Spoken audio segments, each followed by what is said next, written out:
Yeah, so here's what happens when you let yourself be distracted by oak. And you go, oh, well, it's Chardonnay. You ignore things. So I tasted a white. It was intensely colored. It was aromatic. It was aromatic because oak was the first thing I smelled. And then I just went down that path. I smelled orchard fruit and apples and white flowers. I didn't talk a lot about minerality, which should have been a dead giveaway, that it was not what I initially called it or what I finally called it. There was a bitterness, bitter wood, but also bitter phenolics that I kept talking about, which I ignored. Orchard fruit, again, ripe on the palate, on the nose, and underripe to tart on the palate.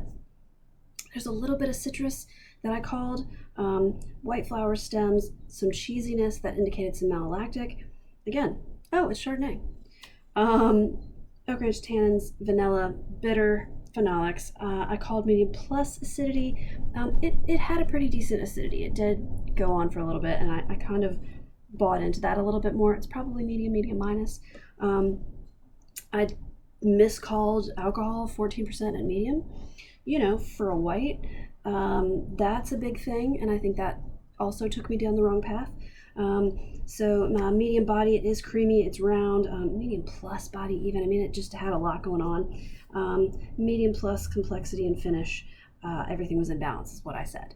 So I talked about Chardonnay, and I threw in Sauvignon Blanc from Bordeaux just because I didn't want to just say Chardonnay the whole way, even though I did, and so I therefore called a 2018 Premier Cru Burgundy. While I think Eberly would be really excited about that comparison, probably not for their Viognier. So, admittedly, going back and tasting it again and reading through my notes for New World Viognier, ripe stone citrus and tropical fruit, even some citronella, which is definitely there that I just ignored or didn't get or talked myself out of. Lemon peel, stone fruit. The floral component wasn't quite as much as I usually expect for Viognier, and it's not always going to be consistent, right? So florals, honeysuckles, potpourri even, and possibly I just chucked all that into the sweet spice of vanilla and cinnamon. But cardamom, gingerbread, all of that fun stuff. Thick skins are going to give you that color. They're going to give you tannins, which are going to give you phenolic bitterness from the skins, the skin tannins, right? So yeah, pretty much all there. And honestly, if you're trying to convince some oaky, buttery Chardonnay drinker to come out of that hole that they're in, Eberly's Viognier from 2017, Pass the Rebels. Go to town. All right, well, that's probably what I should taste again. Until I get it. So let's move on to this red wine and see how that goes. Throwing that page away about how badly I did. Oak on a white is more than just Chardonnay, and you should follow up on that. So that's my homework for today. Follow up on oaky whites. All right, this is a red wine. It is deeply colored. It is a little bit on the brickish side, and there is a twinge of sediment. I'm just going to call that bad. No. Yeah, I'm going to call that bad me on the cork. So yeah, a little bit of staining on this red brickish wine. It does have some rim variation, a little lighter color. Again, staining medium plus on the tearing. It is no evidence of gas or sediment. That isn't my fault. And again, deeply concentrated red wine. Moving to the nose. Medium, clean nose, right? It is medium intensity. It is a little age-y. It smells developing. There is red fruit, lots of red berries. It is, they are ripe to not really overripe, but like bruised. There's a bruised red fruit character to this. Something stemmy and wood characterish, even a little bit of cedar, red flowers, and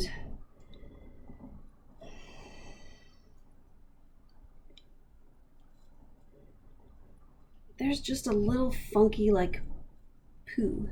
There's a little barnyardy, herbal, organic kind of smell to it.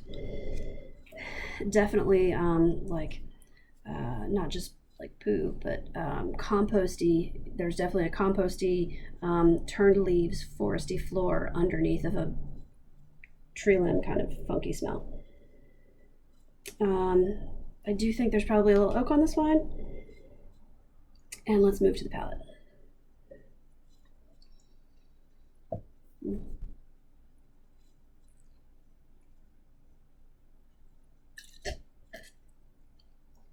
Wine is bone dry. Clingy texturally.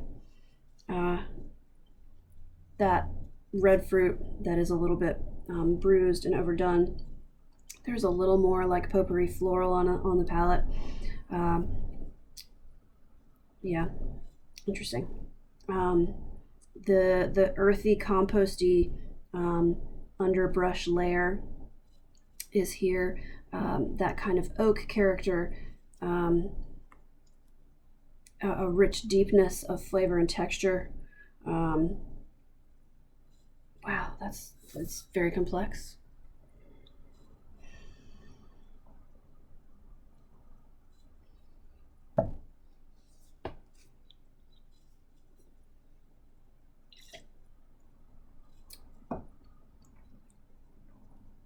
There's a little kind of elevated acidity to this.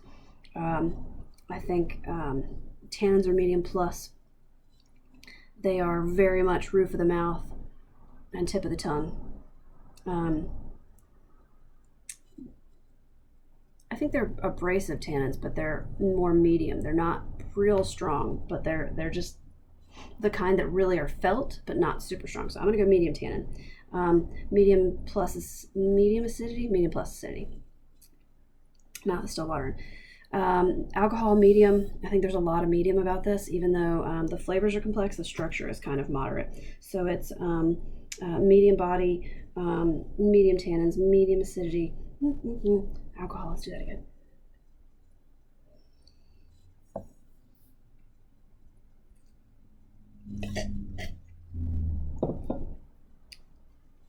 It's pretty balanced. I'm just gonna call the tannins medium plus. Yeah, I'm just gonna bump both of them. Tannins and acid are medium plus, and they're playing with each other, which is playing with my head. It is a complex wine. It is difficult to categorize, and I think that's all I'll say. So possible grape varieties. The elevated acidity, the weirdness of the tannins, that kind of poo, barnyardy funkiness, takes me old world. The little bit of fruit, like it's red and it's bruised. So all of this is old world to me. Lots of those characteristics call out to Italy to me, and they say Sangiovese. So Brunello are Chianti. So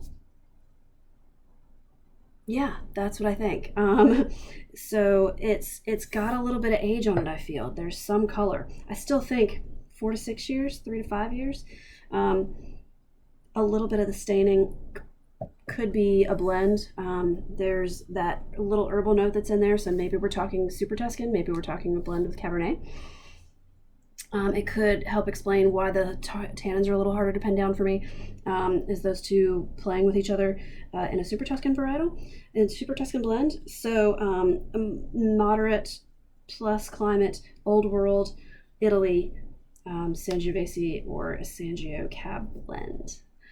Okay, so final conclusion, I think that this is a Brunello di Montalcino. I believe it is Sangiovese, Brunello, di Montalcino, Reserva. Let's give it some age, and I think that will explain some of the